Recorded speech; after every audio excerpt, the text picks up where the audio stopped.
Começando mais um Redução de Danos. Até assustei, não estava esperando que você fosse começar. Excelente. Meu nome é Áureo Toledo. Eu sou a Tati Ferreira. Nós estamos aqui nesse podcast em que a gente tenta, na medida do possível, reduzir alguns danos, trazer mais alguma alegria, um quentinho pro coração das pessoas. Eu acho que a gente traz mais dúvidas, mas eu fico feliz que você enxergue dessa maneira. E hoje a gente vai tratar de um tema que dá seguimento um pouco à pandemia, e vocês vão entender depois que eu explicar, porque quando eu te disser que a gente vai falar de como encontrar a pessoa certa, você vai pensar, mas não faz sentido nenhum isso que você tá falando, menina Tatiane. Faz. Porque na pandemia a gente acredita que isso ficou um pouco mais difícil. Então, como sempre, menino Oro trouxe vários dados muito interessantes. Eu encontrei um dado aqui interessante. Outro dia uma menina falou... Você quer um dado? Te dou um dado. Te dou um dado. Pra gente discutir o assunto e a gente vai falar muito sobre experiência pessoal. Já vou começar nesse âmbito aí, que é toda vez que eu posto alguma coisa fofa sobre eu e o Áureo, sobre o nosso relacionamento, sempre sou perguntada de como a gente se conheceu. E eu sempre respondo que estávamos ambos na merda, saindo de relacionamentos fracassados, e a gente se encontrou num limbo de bosta. Boa definição. Não é? E a gente decidiu passar por esse momento junto e acabou se apaixonando e tá aí até hoje. Mas por que eu acho que a galera pergunta sempre pra gente como que a gente se conheceu quando eu mostro alguma coisa fofa? Porque tem essa romantização de como as pessoas se encontraram. É a comédia romântica, é os diversos filmes que fazem a gente chorar e deixar a gente realmente com o coração quentinho, pensando, ai meu Deus, eu preciso encontrar o amor da minha vida um dia andando no metrô, sendo que na sua cidade nem ônibus direito tem. E na real, a gente pensa que a maneira com a qual você conheceu o seu namorado, namorada, esposa ou esposo indifere muito, porque na real, você vai descobrir se ela é a pessoa certa ou não à medida de que o tempo vai passando. E a gente vai chegar, inclusive, nesse tópico aí, de às vezes a pessoa tá com a outra há 3 anos e aí ela descobre que tem certas coisas com as quais ela não quer lidar. Ou às vezes a pessoa passou 11 anos namorando a outra e depois que casa, ela descobre que não é a pessoa certa. Você tem dados pra gente, Áureo? Como que o pessoal tá pelo menos procurando a pessoa certa hoje em dia? Essa questão, essa procura pela pessoa certa, né, pra gente tentar compreender um pouco essa discussão, eu trouxe um dado muito interessante sobre como aplicativos estão ajudando na procura da pessoa certa. E aí eu achei uma matéria muito bacana falando sobre o Tinder, falando sobre qual é o perfil do brasileiro ao utilizar o Tinder. O Tinder é um aplicativo de relacionamentos, foi lançado em 2013 e nesse momento ele tem 10 milhões de usuários ativos no Brasil. Ele cresce mais ou menos 2% por dia. É um aplicativo grande. Tem até uma história engraçada uma vez, essa para expor a Tati, que uma vez eu recebi uma mensagem falando, nossa, você viu quem tá no Tinder? E tinha uma...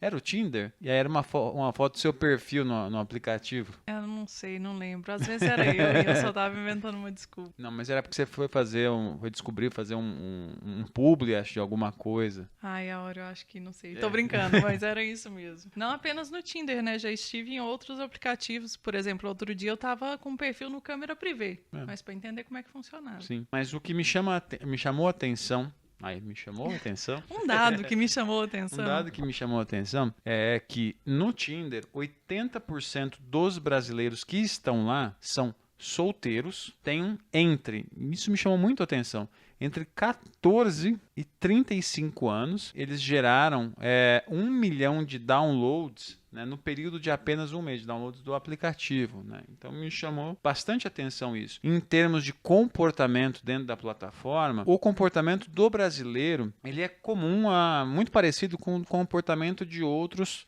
pessoas de outros países. O brasileiro faz o login em média 11 vezes por dia no aplicativo e ele fica na média pelo menos 7 minutos dentro da plataforma, procurando dar um matchzinho, né?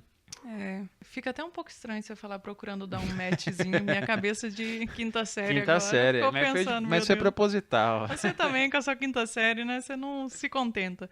E aí, um um dado que me chamou a atenção, menino Oro, aí foi esse número de downloads, porque se eles estão com 10 milhões de usuários, mas tiveram 1 milhão em um mês, isso corrobora um preconceito, um pensamento que eu tinha aqui, que é muita gente baixa o Tinder, faz perfil e deleta o aplicativo do celular com medo da rejeição, né? Então ele vai lá dar match num tanto de gente e depois desaparece e volta 2 meses depois pra ver como é que foi, sei lá. E aí descobre que tem um match ou outro. Esse rolê de rejeição também é uma coisa boa pra gente falar aqui dentro de relacionamento, né? Mas além do Tinder, por exemplo, você falou que eu estive no Tinder, eu também estive no Badoo pra fazer publicidade pra eles, que é um outro aplicativo que é mais acessado por pessoas com uma idade mais avançada. Tem também o Happn, que é um outro que todo mundo que tem preconceito com o Tinder utiliza ele para falar, não uso o Tinder, uso o Happn.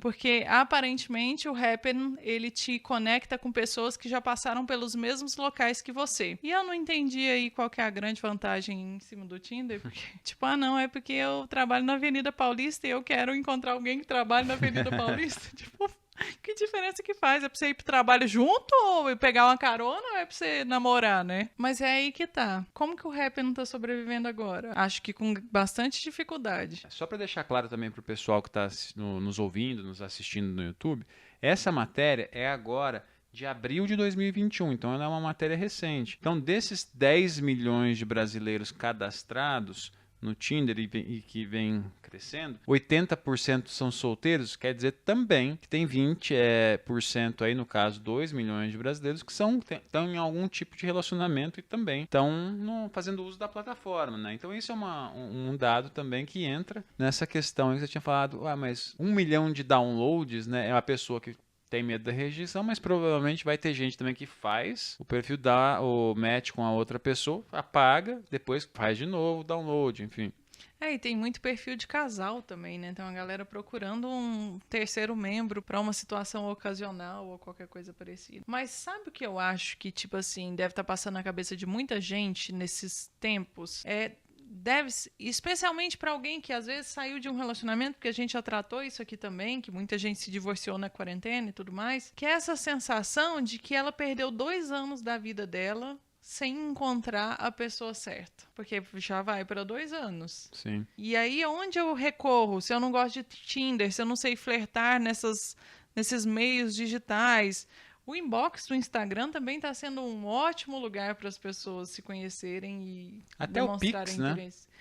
Exatamente. Até Pix a gente viu outro dia, né? Uma matéria que dizia que você manda centavos para outra pessoa para começar o flat, enfim. E cada centavo significa uma coisa. Tipo, 14 centavos, quero te beijar. Gente, não é muito mais simples você falar quero te beijar? Mas acho que um dos pontos que a gente precisa destacar também é que o Tinder talvez seja uma última atualização de software aí, de uma tendência que vem, acho que nos remete pelo menos ao começo dos anos 2000, quando você tinha sites que aproximavam pessoas, e essa é era a vantagem desses sites e agora do Tinder, que em tese ele permite que se aproximem pessoas que têm gostos parecidos. Você consegue fazer lá, você dá a combinação, você dá o match, porque fulano de tal tem isso, tem aquilo, enfim, você consegue em alguma medida aproximar pessoas que têm gostos semelhantes. E aí tem uma premissa que está embutida aí, é que necessariamente quem tem gosto semelhante sustentaria no longo prazo um relacionamento saudável, bacana, enfim, que seja. E tem outra coisa aí que está sendo levada em consideração, que é todo mundo é honesto, né? Sim. Ao se descrever lá, que não é nem sempre uma verdade. Mas você falou que vem se desenvolvendo ao longo dos últimos 10 anos, eu acho que muito mais, porque quem não se lembra? Chat do UOL, em que as pessoas já entravam para conhecer gente e ficar naquele namoro virtual. Par perfeito, gente. Meu pai tá aqui hoje com a gente. Meu pai já arrumou namorada no par perfeito. Minha mãe também. Então, eu lembro dela contar histórias. É uma tendência real mesmo. Então, esse tipo de tecnologia que permite a aproximação de pessoas não é algo novo, né? Então, vem de algum tempo já. E isso nos aponta para uma questão que é um ponto que a gente quer discutir justamente aqui hoje, que é justamente as dificuldades de se encontrar a pessoa, entre muitas aspas, certa. Como se fosse, em alguma medida, possível, né? Você chegar, encontrou a pessoa certa e aí, num piscar de olhos, o seu relacionamento vai durar para sempre. E eu acho que também é uma maneira da gente dizer que a pessoa certa, ela é reconhecível em pouco tempo. Ou sei lá, em alguns encontros ou em algumas conversas online.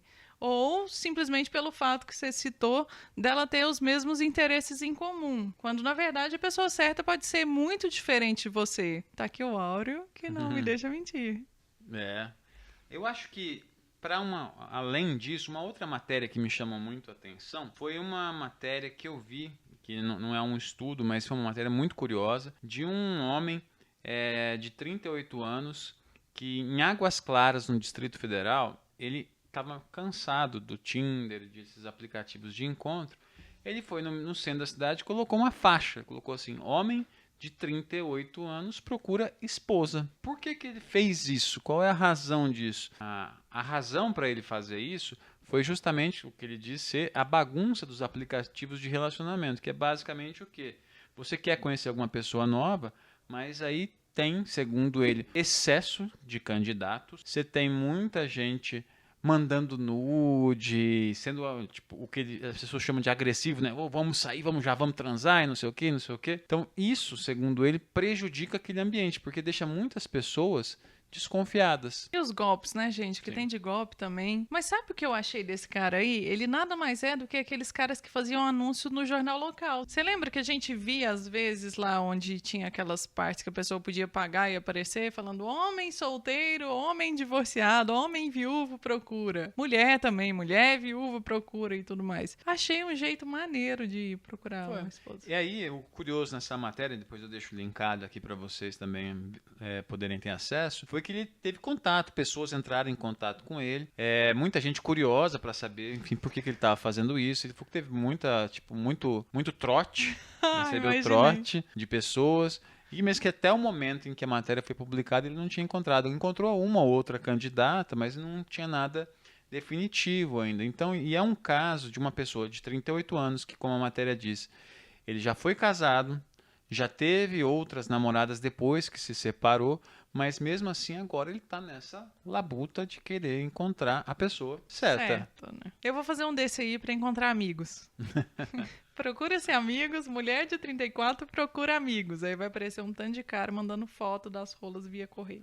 O que me chamou bastante atenção depois, nessa busca pela pessoa correta, pela pessoa certa, bom, a gente precisa ter indícios, né, de estamos no caminho certo, estamos buscando a pessoa certa, sim ou não. Eu encontrei uma matéria na internet que aponta, na verdade, os 15 sinais de que a pessoa com quem você está se relacionando é uma potencial pessoa certa. Momentos de tensão, pessoal, porque às vezes a gente vai descobrir agora. Imagina se o Áureo se dá conta que eu não gabaritei. Ferrou pra mim. Eu acho que você não gabaritou mesmo. Ah, não, meu Deus do céu, eu já não quero estar presente mais. Posso ir embora? Bom, qual que é o primeiro sinal de que a pessoa é a pessoa correta? É uma pessoa que te escuta. Falhei miseravelmente.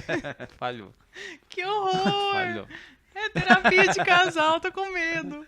Não, é uma pessoa que te escuta, que te dá atenção. Enfim, seria o primeiro sinal, que é uma pessoa que sabe, enfim, consegue te escutar. O segundo sinal seria que vocês conseguem passar tempos separados, cada um no seu espaço. Esse aí a gente arrasou, hein? 10 de 10 esse aí. Sim. Cada um no seu escritório, porém é espaço separado. Terceiro sinal seria que vocês, as pessoas no caso, né, o casal, se admira mutuamente. Existe admiração pelo outro. Eu sim, você eu não sei. Eu tô brincando, tem sim. Eu sempre falo isso é uma parada que eu falo muito, sim. Inclusive, que para um relacionamento ser longo, precisa existir uma admiração mútua. Sim. E não só o que a pessoa o que ela faz, como ela age, as características dela, inclusive as ruins também. Não tenha dúvida. Um outro sinal é se você mantém a sua própria identidade e não quer mudar o outro. Gente, foi eu que escrevi essa lista? Não, né? Foi a Kátia Damasceno, inclusive. É do site da Kátia Damasceno, mas bate muito. Sim, o pessoal lá mandou bem demais. Seus amigos e familiares gostam de vocês juntos. Enquanto o casal, os familiares, os amigos, gostam de vocês juntos enquanto casal. É uma coisa para parar para pensar, né? Porque quando não gostam, você tende a quê? começar a separar, querer tirar um ou outro do círculo que ele tinha antes de relacionamento. Rola um atrito de ambas as partes, né? Da Sim. família e dentro do casal também. Eu entendi esse rolê aí. Sexto sinal, vocês discordam, mas com respeito. Tem discordâncias, mas enfim, é uma discordância respeitosa. Sétimo sinal, vocês compartilham uma paixão pelo futuro juntos. É aí que a gente entra nos planos. Nos planejamentos, enfim, que todo o planejamento da vida, você consegue preservar as outras coisas todas, a individualidade, mas aqui é aquela questão, quando você projeta sempre junto.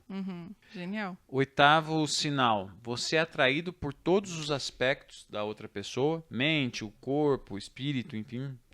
A atração não se resume a algo único. Nono sinal, vocês são compatíveis sexualmente, em termos sexuais são compatíveis, enfim, se dão super bem.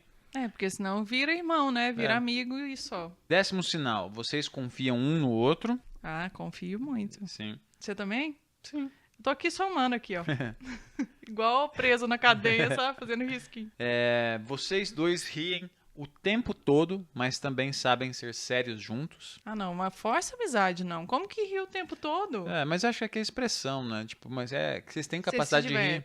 Se divertem juntos. 12º sinal, você está confortável em não fazer nada junto com essa pessoa, né? Vocês fazem nada junto. Fazer nada junto, vão ficar só de boa, fazendo fazer nada. Tá confortável. Aí eu não gabarito, porque eu não consigo fazer nada nem sozinha, quanto mais junto. A outra pessoa se importa com os seus problemas. Sim. 14º sinal, tudo fica natural, o relacionamento que faz junto se torna natural. E o 15º ponto, que eu acho que é muito importante aqui, é que ambos se esforçam para fazer dar certo. Por isso que eu tenho essa birra com essa questão da pessoa certa. Porque sem esforço, sem investimento, sem trabalho, é difícil, né, um relacionamento dar certo, se sustentar no tempo.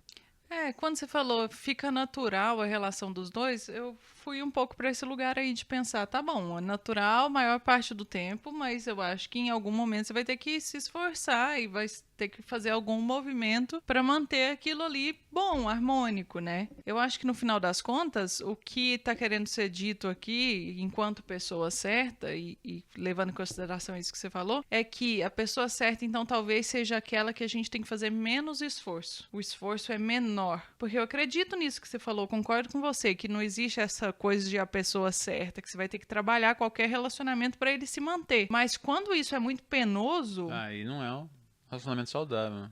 Aí não faz muito sentido. Outro ponto que está levantado nessa lista, que eu anotei aqui, é a questão em relação aos planos. Que também é algo muito interessante, eu acho que a gente abre um outro caminho que a gente pode ir muito longe nele, que é o quanto os seus planos pessoais, eles mudam dentro de um relacionamento e dentro de um relacionamento com a pessoa certa especificamente. Porque você já parou para pensar, por exemplo, quais seriam os seus planos daqui para frente ou o que você teria vivido até agora, nesses últimos 6 anos, se a gente não estivesse junto? Ou se você estivesse num outro relacionamento, se você fosse solteiro, bota fé que seria muito diferente. Não tenho dúvida. Se tivesse... O relacionamento em si, ele reorienta a vida da pessoa, né? Ela continua sendo uma individualidade, tendo a sua individualidade, enfim, tendo os seus gostos, mas quando você passa a projetar as coisas no futuro, isso só faz sentido os planos se você está com a outra pessoa junto, né? Isso eu acho que é natural, inclusive. As coisas ficam naturais, né? 14º ponto, então, tudo é natural. Mas é estranho, porque eu lembro de alguns anos atrás me deparar com um casal de conhecidos em que, mesmo tendo casado, eles batiam na tecla de que as coisas que eles queriam fazer, eles iriam fazer sozinhos e especialmente financeiramente, tipo, eu quero ter um apartamento, então indifere se você quer morar numa casa ou se você quer morar de aluguel, eu vou comprar o meu apartamento. Tanto que eles fizeram a opção desde o início de já casar com separação total de bens, porque eles já tinham isso muito bem conversado, assim. E eu lembro de olhar aquilo e falar, mas não faz muito sentido, mas ao mesmo tempo pensar que às vezes era uma construção minha dentro da minha cabeça, que talvez fizesse sentido sim, e eu que não estava pronta para aquele papo. Mas eu acho que, enfim, é uma dimensão do relacionamento, que é a dimensão econômica, né? Eu vou comprar o meu apartamento, mas o resto, né? tem outras dimensões, né, que não se restringe à dimensão do trabalho. Tem a dimensão afetiva, a dimensão da construção da família, enfim, tem uma série de coisas que estão embutidas dentro de um relacionamento para além dessa questão econômica, né? E, enfim, cada um lida, enfim, como um quer, né?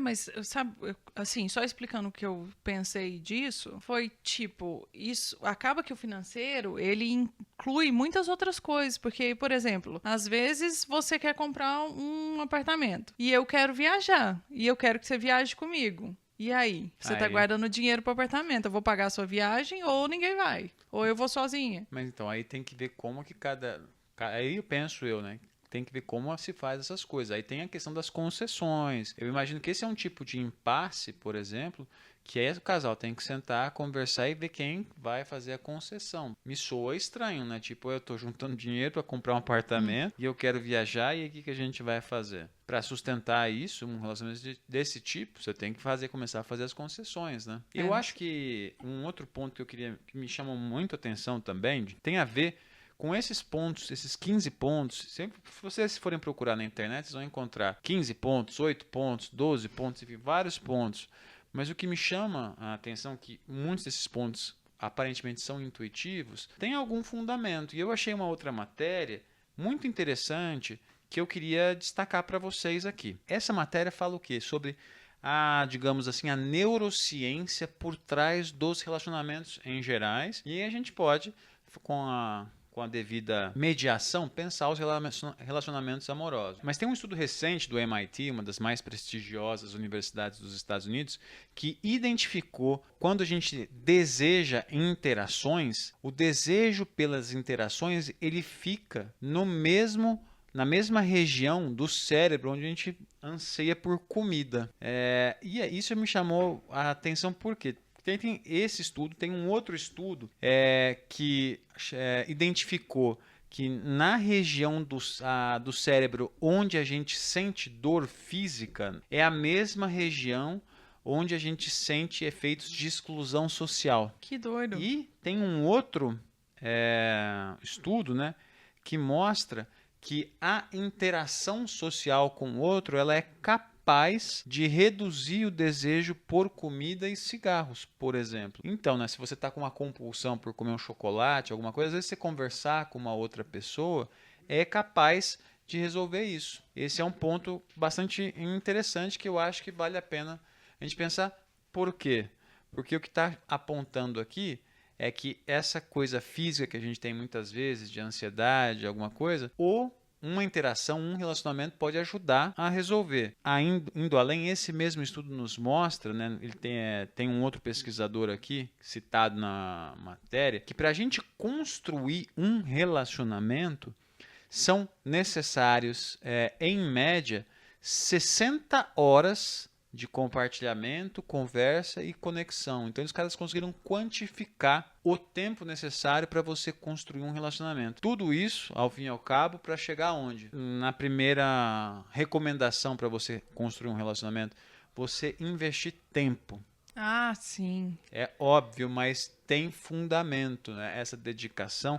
Para você ter um relacionamento bom, seja com seu amigo, ou seja com seu parceiro de vida, enfim, você precisa investir tempo e profundidade. E quando você fala que está na mesma área da comida, da rejeição social, tudo que eu consigo pensar na minha cabeça então o ser humano ele é mais do que um ser social. Os relacionamentos, as relações interpessoais são questões de sobrevivência para o ser humano, então. Em alguma medida você pode dizer que sim.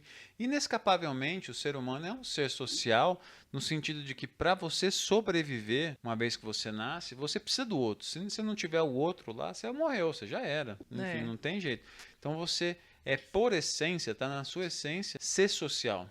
Para você sobreviver. E aí, você falou muito sobre dedicar tempo e tudo mais, e eu queria abrir esse novo caminho aqui, que é dedicação de tempo ou dedicação ao relacionamento é igual a colocar a outra pessoa enquanto a sua prioridade na vida? Eu acho que aqui a questão do tempo, tem tempo e tempo.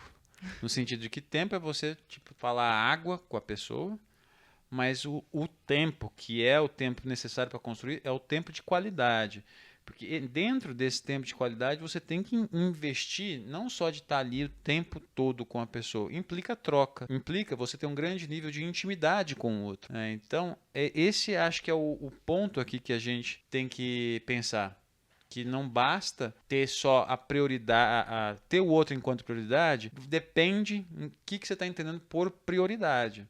Se a prioridade é você ir lá conversar, mas só ficar atendendo ele e não investir, não receber também dele, aí eu acho que é problemático. O que eu pensei foi, tipo assim, essas pessoas que reclamam às vezes que começaram um relacionamento ou estão no relacionamento há muito tempo e que enviam uma mensagem e a outra pessoa demora um tempo a responder. Ou gente que fica extremamente furiosa e insegura quando essa pessoa liga e o outro não atende no mesmo momento ou retorna a ligação depois. Geralmente esse tipo de gente usa esse termo da prioridade. Eu não sou prioridade para você, blá blá blá, você tinha que me atender e tudo mais. E era isso que eu queria entender o que você pensa, assim. Mas eu acho que cada pessoa, dependendo do nível de carência e do nível de segurança que essa pessoa tem, vai estabelecer até quando isso é prioridade e até quando isso é dedicação. Eu acho que é basicamente essas são as questões, sabe? Tipo, você tem que investir tempo, tem que ser um tempo que tem troca. Não é uma coisa que é unilateral. Isso é importante, né? A unilateralidade ela mais prejudica do que atrapalha. Com esses pontos, a gente consegue ver que essa ideia da pessoa certa vai chegar e tudo vai se resolver, não vai existir. Porque você precisa de um tempo. Os estudos de neurociência apontam que existe uma quantidade mínima, enfim, querem quantificar isso, e também tem a questão da dimensão qualitativa desse investimento. Então, não significa que a gente é só ficar ali em cima do outro. Você tem que ter tempo de qualidade junto com as pessoas. Tem que, enfim, aproveitar e trocar. A unilateralidade, você só receber ou só dar, é prejudicial nesse sentido para a construção de um relacionamento que queira ser o relacionamento certo. Uma pessoa certa, ela vai necessariamente ter as mesmas características ou gostos que você? Eu acho que não. Não necessariamente. Pode ser que é legal que você tenha alguns gostos em comum, que você tenha algumas coisas, sabe? Eu acho que tem algumas questões que a gente pode pensar da seguinte maneira. Tem algumas coisas, alguns gostos, algumas coisas que ajudam a, digamos assim, a alinhavar um relacionamento, né? Se a pessoa gosta de viajar, gosta de sair, se ela encontra alguma pessoa que tem esses mesmos gostos, isso ajuda o relacionamento. Porque se for muito diferente, eu gosto de sair, você gosta de ficar em casa, aí entra em jogo um problema que, digamos assim, seria estrutural, porque envolve como é que vai se estruturar a vida desse casal. Então tem algumas questões que são, tipo, dão problemas, mas é mais de fricção, né? Tipo, eu quero viajar, eu quero comprar um apartamento, e aí? Vamos tentar resolver. Agora, eu quero ter filho, eu não quero ter filho. Aí já não tem como esse relacionamento ir pra frente. Então sabe que pra mim, mais do que ter coisas em comum, eu acho que é muito mais importante a pessoa querer a mesma coisa que você. E é aí que eu fiquei tão confusa no exemplo que eu dei pra vocês aqui. Por exemplo, vamos começar do básico. Se uma das pessoas quer curtir adoidado e a outra quer namorar, não vai dar certo em momento nenhum. Mas tem coisas mais profundas, por exemplo, eu quero morar junto. Eu gosto de morar enquanto um casal. Não, eu prefiro que a gente more em casas separadas. Vai ser uma treta eterna.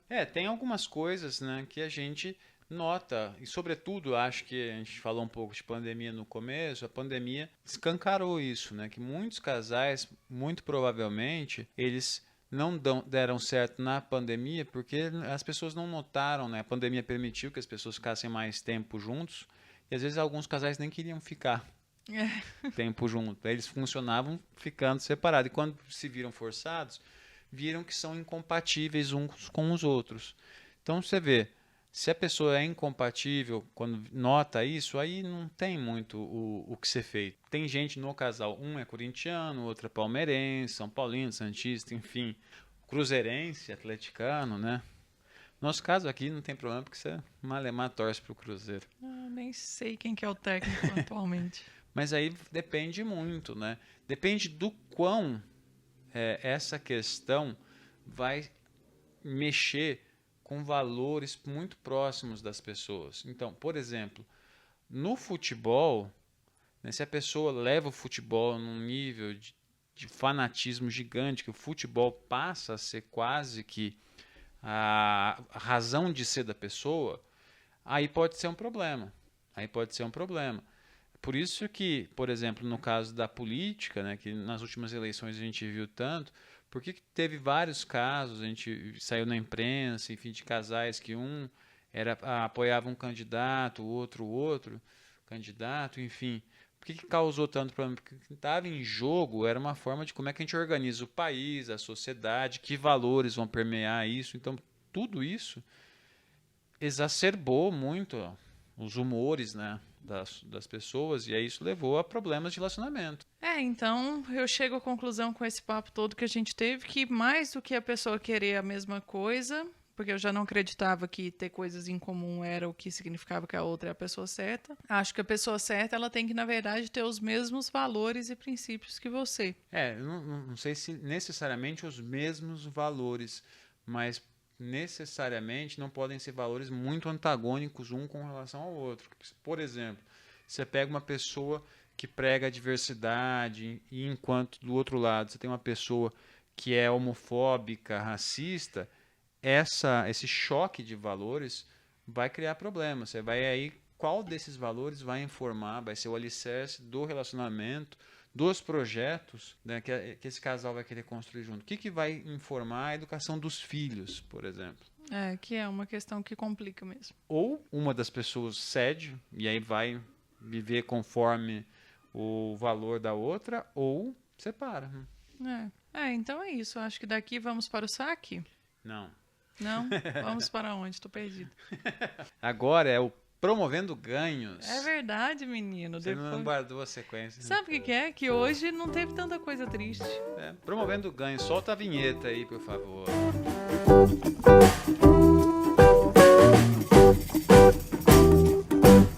Bom, esse Promovendo Ganhos, ele é um Promovendo Ganhos muito legal, e eu nem comentei com a Tati, porque eu quero ver a reação dela ao escutar esse Promovendo Ganhos. Surpresa, pessoal! O que a gente tem nesse Promovendo Ganhos de hoje? Eu achei um site, vou fazer propaganda dele, porque eu acho que já favoritei esse site, não só para o podcast, mas para o meu bem-estar, à luz do que a gente... É o Tinder, gente.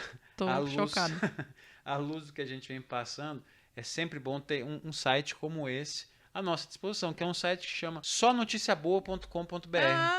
Eu já ouvi falar. Já ouviu falar? É como aquele quadro do cara do The Office lá. O Some Good News. Isso.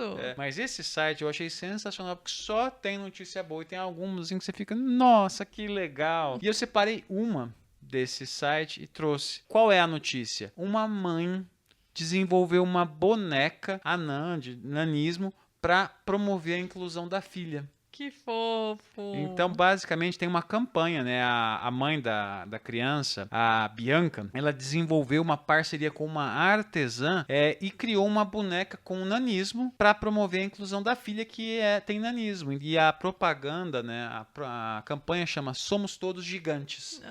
Que legal! E aí a mãe a Bianca, né? A mãe, ela é a mãe da Luísa. A Luísa tem 4 anos e hoje a Bianca, ela é conselheira no Instituto Nacional do Nanismo. E aí, por conta da gestação, no 8º mês de gestação, ela descobriu que a filha ia ter nanismo, e aí, por conta disso, aquilo mudou a vida da Bianca, e aí foi por conta do nanismo da filha que ela foi procurar atividades de estímulo e de inclusão para a filha, né? E aí ela conheceu o Instituto Nacional do Nanismo, e aí surgiu a ideia da boneca, fazer uma boneca específica para minha filha. E aí surgiu a campanha Somos Todos Gigantes. Vocês podem, depois eu vou colocar o link, tem como lugar para comprar a boneca, mas enfim. Eu estava muito na dúvida, mas eu achei que valia a pena trazer essa, porque a outra notícia também era muito bacana. Mas eu deixo para uma próxima, para um próximo Promovendo Ganhos. Fala, João Kleber. Mas eu já deixo aqui de antemão esse site, sonoticiaboa.com.br. Vale muito a pena. E iniciativas como essa aqui fazem a gente falar, nossa, que coisa bacana, o ser humano, né? A outra notícia eu vou falar já, que eu achei muito bonita também. Não se aguentou, vocês viram. Não me aguentei. Primeiro eu quero comprar uma boneca dessa pra Clarinha. Depois, mas a outra notícia é uma notícia que eu achei sensacional. Uma avó acompanhando o netinho nas aulas online aprendeu a ler. Ah, não, essas me derrete o coração de fofura. A avó estava acompanhando, ela aproveitou ali a situação. Ela nunca tinha tido a oportunidade de aprender a ler na vida. E aí, por conta das aulas online com o neto, aprendeu a ler. Que da hora. Eu sabia que o olho dela ia encher de lágrimas. Eu fico muito besta. Ai, que gracinha. Esse promovendo ganhos foi muito bacana. Foi muito demais. E era surpresa pra ver você ganhar. Ela vai chorar, gente. Eu choro porque eu sou besta. Ai, passa pro próximo. Vai, solta a vinheta logo pra me recompor. Solta a vinheta do saque aí, editor. Bem-vindo ao saque. Sua ligação é muito importante para nós. Então, eu selecionei alguns comentários do nosso último episódio no YouTube. Chegaram os principais comentários. E eu trouxe alguns pra gente comentar. O primeiro é sempre dar aquela massageada no ego, que é sempre boa. Mas é a Jana Nogueira, ela comenta: esse podcast é tão maravilhoso, tão claro, tão informativo, passa sem que a gente perceba. Parabéns mesmo. Muito obrigado, Jana. Ai, Jana arrasou, hein? Quase chorei de novo. O quais, muito mineiro, né? Quais. O segundo comentário é da Mônica Fernandes. A Mônica comenta: queria muito saber o que a Tati escreve no caderninho dela. Hoje é uma folha aqui. A lista de compra do mercado? Brincadeira. Aquele vídeo que mostra o buraco que estamos e o quanto vai ser difícil sair. Obrigado, vocês são a voz que ecoa de todos. Olha, que bonito, Mônica, adorei. Mas fala o que você escreve. Na verdade, aquele caderninho é minha agenda, eu não tô com ele hoje, porque eu já preenchi o dia de hoje inteiro em várias outras coisas que eu fiz. Mas eu anoto coisas pra eu não esquecer. Como vocês viram no último episódio, às vezes o Auro tá conversando, eu quero fazer um comentário, mas eu fico tão escutando ele, que aí eu me perco no meu pensamento e não consigo retomar aquilo. Então eu escrevo aqui algumas palavras-chave para eu lembrar o que eu quero comentar. E para a lista de compras, a gente usa o Google Keep, que é no celular, é bem mais fácil, você divide com a outra pessoa. Fica a dica aí. Os próximos comentários são todos relativos ao tema do nosso último podcast, que foi mercado de trabalho durante a pandemia e aquele questionamento, a tese do trabalho com que amas, e não trabalharás nunca mais, enfim. A Cíntia Oliveira comenta: eu amo o meu trabalho, que é por diária, apesar de ganhar pouco, mas eu trabalho além de para sobreviver, também para me manter ocupada. Me faz bem sair de casa e fazer algo produtivo. Mas o ruim do capitalismo é querer que você trabalhe o máximo de horas possível para ter dinheiro. E nisso você perde tempo de viver a vida e passar tempo com sua família, que é o mais importante da vida. Eu não admito para minha vida que o trabalho me consuma além do necessário. Ainda bem que ela tem essa consciência e consegue fazer essa separação, né? A maioria das pessoas não é assim. E essa questão da utilidade, de se sentir útil, é algo que faz muito sentido para mim também, porque eu trabalho porque a sensação de ser útil me dá muito prazer. Só que é viciante. Não é à toa que existe até um termo para isso em inglês, que é workaholic, né? Que é viciado em trabalhar mesmo, que é muito usado como algo extremamente positivo, mas, gente, não, né? Sim. A Tabata Mendes comenta: eu tenho um trabalho onde não me sinto realizada, mas o salário é relativamente bom. No ano passado, me formei em educação artística, algo com o que adoraria trabalhar. Porém, nessa profissão, teria um salário menor, ou seja, não conseguiria realizar as coisas na minha vida pessoal. Aí fica esse dilema: escolher ficar bem na vida pessoal ou profissional. Eu acho que só esse comentário aqui trata de um dos grandes dilemas, que é justamente o equilíbrio entre a vida pessoal e você ser fodão no seu trabalho, né? Enfim. Eu acho que é isso do saque por hoje. Agora é o nosso querido Minuto da Inquisição. Que hoje tá simples, eu acho. Solta a vinheta então aí, DJ.